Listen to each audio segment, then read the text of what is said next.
Welcome to the channel. It is the Lion Gaming crew, and I hope you guys are all having a fantastic Memorial Day. If you are living inside the United States, a big special shout out to each and every single one of our veterans and those who served who did not make it back home, man. That's what today is all about. It's about remembering those who gave the ultimate sacrifice to protect our rights and our freedoms. So I really have to say that, man. Really big special shout out to all of our veterans, both alive and passed away, man. And yeah, a big special shout out to each and every single one of my subscribers. And welcome to the Imperial Patterns of Justice build guide. This build is going to be available in both hardcore and softcore on the date of recording this video, which is May 30th, 2022. So without further ado, let's go ahead and get right on into this build guide. So for our main weapon right here, we are using the Wan Kim Lao Ethereal Affix weapon, dealing 2,340,800 damage per second. A lot of crucial affixes on there. You get some lightning skill damage, you get percent damage, you get regular damage, increased attack speed, and it is augmented 4 separate times with Chaldean's Despair to give you a grand total of 750 additional dexterity. It is also infused with the Gem of Ease right there, so you're going to get 8,000 experience per kill, and it actually has the affix on this one. It wasn't on the legacy one, so it is on there now, which says hitting with Tempest Rush will activate Cyclone Strike, and both skills deal 600% increased damage. On top of all of that, you get a 46.8% reduced cooldown of all skills, and resource cost reduction is coming in at 34.4%. You get a whopping 8 attacks per second, and this is a level 1 Primal Ancient Legendary Fist weapon. Very nice indeed. And the weapon right here, the ancient weapon, is for cube extraction, because we are now going to include cube powers with the build, so you guys don't have to hunt for these specific cube powers, man. We're going to include them now, so very nice to see. So moving on to the first piece of the Patterns of Justice set, it is codenamed Imperial. Really crucial affixes on there. You get damage to all monk skills, critical hit damage, critical hit chance. You get 7 spirit per critical hit. Not like you really need it though, but it is still nice to have. Cooldown of all skills is set for 19. Same with resource cost reduction, set at 19. And you get a 15% damage to elite enemies. And we have the full set right here, so I'll let you guys take a look at this. We have the 2-piece, 4-piece, and 6-piece set bonus. If you guys want to pause the video to look at that in greater detail, by all means, I'm going to slowly scroll down here for the 4 and 6-piece set bonus. And this is a level 1 Primal Ancient set gloves. Moving on to the shoulders, again that Patterns of Justice set, codenamed Imperial. Very nice. It's got diamonds in there for the resist all elements. It's got 100% damage to all monk skills. You get that 7 spirit per critical hit, which is nice. It ignores durability loss, which is very good. And it has these same bonuses. Everything's set for the same. We love consistency, man. I can't say it enough. Level 1 Primal Ancient set shoulders. Moving on to the chest now, again codenamed Imperial, socketed with diamonds to give you 234 resist all elements. Has that again 100% damage to all monk skills, which is so nice. This also ignores durability loss. Cooldown and resource cost reduction is at the same, both coming in at 19%. And again that 15% damage to elite enemies. You always love to see it. And that is a level 1 Primal Ancient set chest armor. Moving on to the helm now, this is where things switch up a little bit.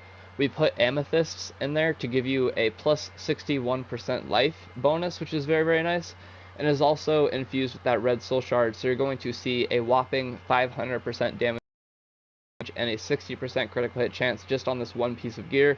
And it's also going to give you an increased damage to all monk skills by 100% to give you a total of 200%, which is very nice.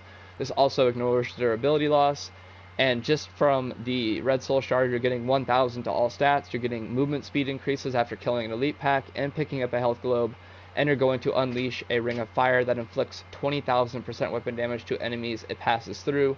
On top of all of that, skill cooldown is at 27.1%, resource cost reduction is at 19, and that 15% damage to the enemies. And this is a level 1 Primal Ancient set helm. For the amulet right here, the Flavor of Time is for the cube extraction, but you want to be paying attention to the Imperial one. This one's very good. Plus 500% damage to all monk skills, a whopping 119,000 life per hit. You just love to see it. Plus 520 resist all elements, just so we can make sure, we're going to be very, very, very, very immortal. You know what I mean? You just love to see it, man. It's great. And we also have the Seize the Initiative passive on there, and another ethereal affix for the damage of Tempest Rush is increased by 600%, and when your Tempest Rush hits 3 or fewer enemies, it gains 100% critical hit chance. On top of all of that, reduces cooldown of all skills by 34.4%, reduces all resource costs by 52.1%, a whopping 45% damage to the enemies, and that capped 25% movement speed bonus. Moving on to the bracers right here. Pretty sure these, I can't remember which ones these are, but they do buff Tempest Rush. Enemies take 800% increased damage from your Tempest Rush for 5 seconds after you hit them with a blind, freeze, or stun effect, which is very, very nice. Also gives you pretty much all of the same affixes as the previous gear. You get dex, percent damage, life per hit, critical hit chance, increased attack speed. I could go on, man. It's got it all. Ignores durability loss, which is always great on those rare items, because it just sucks to lose rare items to the blacksmith, man. I hate it. Reduced cooldown of all skills coming in at 19. Resource cost reduction is a little bit higher on this piece, coming in at 27.1.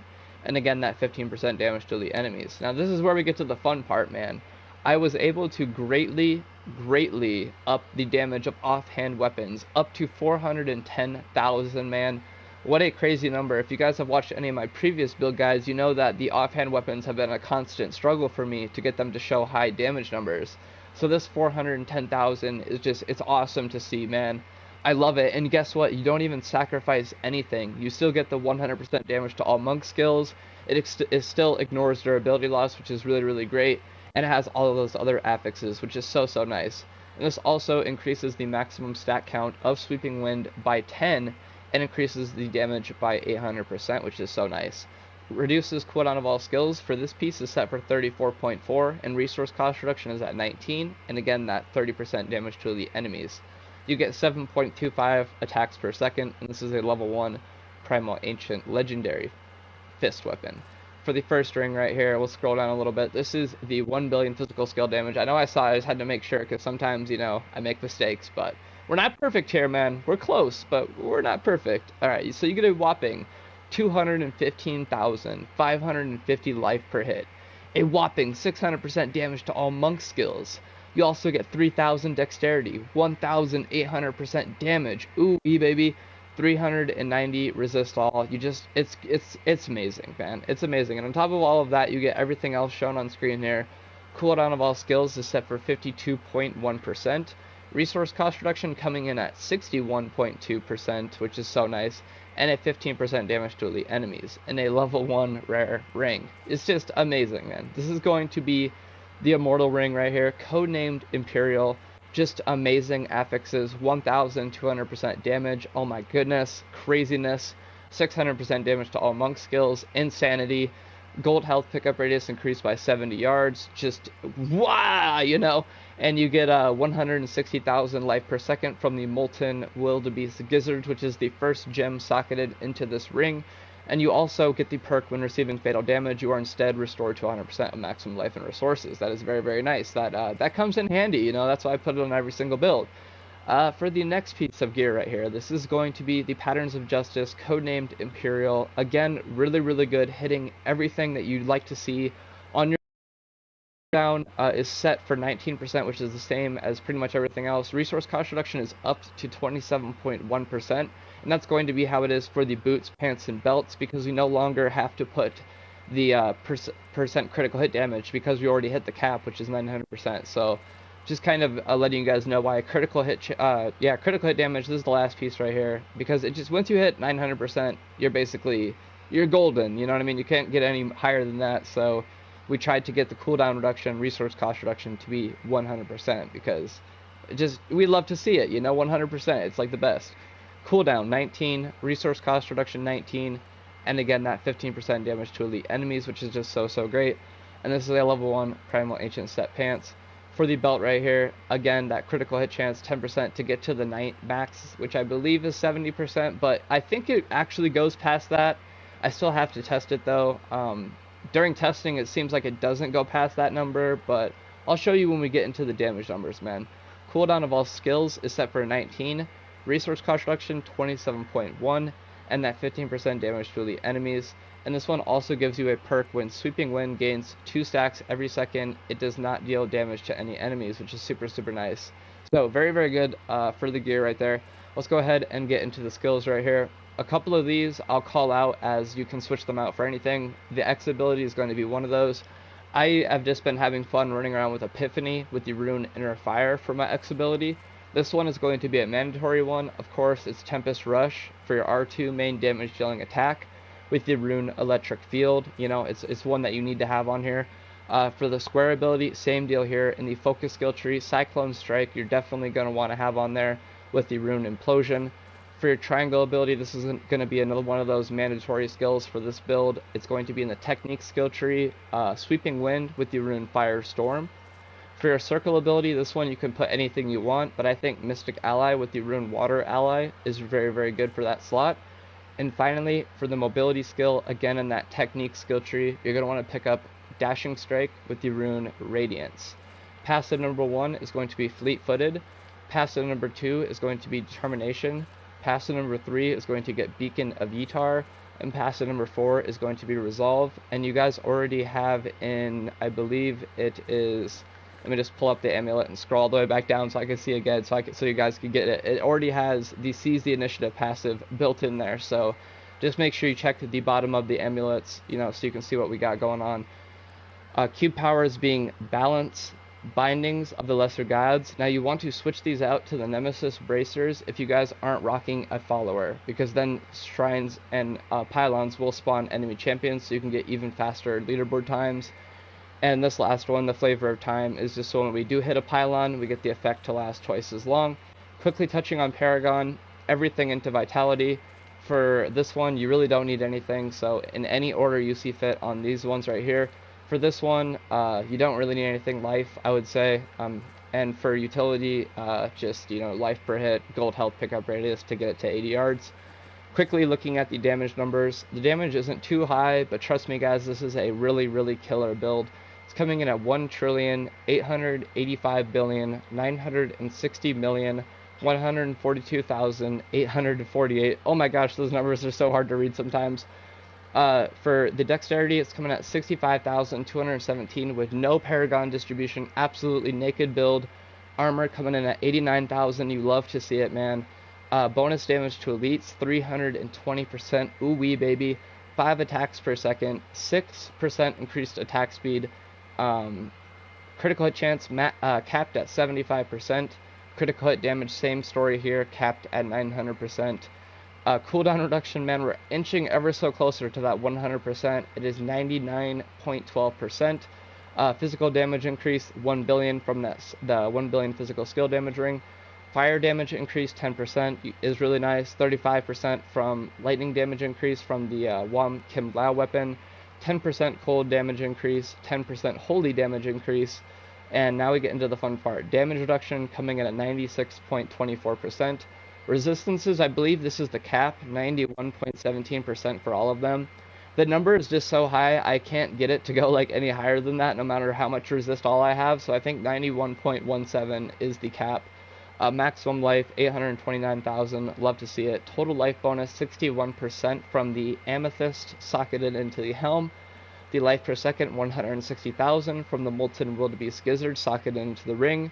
Life per hit is at 670,000 from all of those different affixes on every piece of gear. Bonus to gold/globe radius, 70 yards. Maximum spirit, 250. 99.29% spirit cost reduction. Literally so close, man. I'm struggling so hard to hit that 100% again. Movement speed, 35%, which is very nice. And experience per kill, 8,000, with nothing for gold find, magic experience, or bonus experience. So touching on follower really quick, Enchantress right here. Anything that really has the any follower that has Nem Bracers on there is going to be good for this build. So yeah, pick whichever one you want. And with that all aside, let's go ahead and get into some gameplay.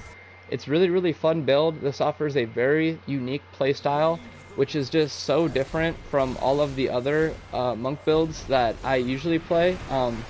Just using the Tempest Rush to just go around and mow enemies down, which it's unbelievably fun. Now I would place this one a little bit higher than the Sun Wuku Monkey King's Garb Tempest Rush build, because this one just seems to hit a lot harder. I don't know why the Sun Wuku Legacy one wasn't hitting as hard as this one is, but this set, man, it has some crazy fast clear speeds. During all of my testing, I was able to finish a 150 in right around a minute to a minute 15 on all runs, which is just absolutely crazy, because when I test these, I do like 100 runs, you know what I mean? So on average, you're getting right around a minute, which is just, it's great time. It's very fast for power leveling. If you have a friend that you need to, you know, rush or something like that, or get them to higher Paragon, this is definitely the set you want to be rocking. This and the Belief for the Monk are two of my highest damage max immortal speed builds right now, so it's very good to have another one that offers just a little bit of a different playstyle, because I know some people really don't like the pets, you know, having pets do all the work for them. So this will be the set where you yourself have to do most of the damage, and your pets just do very minimal stuff. So how you want to rock this build, though, it's really easy. You just want to get your sweeping wind stacks capped out, which isn't very hard to do, because your bracers and everything else that buffs that they're just going to get the stacks really high. So yeah, you're good there. Other than that, though, you can activate your Cyclone Strike, but you really don't need to, because when you hit with Tempest Rush, it's going to activate that. If you feel like you're getting overwhelmed, or you just want to deal more damage, just press your Mystic Ally and, you know, let him go to town. Epiphany, you know, it's just it makes your damage turn into fire, so you can get a little bit more fire damage. But other than that, though, man, this is a great build. It's a lot of fun. I really spent a lot of time on this build. So if you guys have any feedback at all, go ahead and let me know in the Discord channel, man. We have a Diablo chat set up on there for all things Diablo. If you guys want any of the gear shown in this video, it is available on PS4/PS5 for now. But don't you worry, Xbox players and Switch players, we're working on getting those added to our list of consoles, so we can help everyone, no matter what platform you play on. So with that, man, I'd like to thank you all for watching. And again, if you are looking for any of the gear shown in this video, it is going to be given away for absolutely free. All you need to do is join the Discord server, which is absolutely free as well, and it's going to be linked in the description of this video. And I just thank you again for watching. I hope you guys are all having a fantastic Memorial Day. Special, again, shout out to all the veterans, anyone who served in the military, and those who have lost their lives in the line of duty to protect our freedoms and our rights. So very big day. Shout out to you, Dad, if you're watching this, man. I love you. You are my hero. And shout out to all my subscribers, and I hope to catch you all in a future video coming out soon. Stay safe, stay happy, stay gaming. Peace.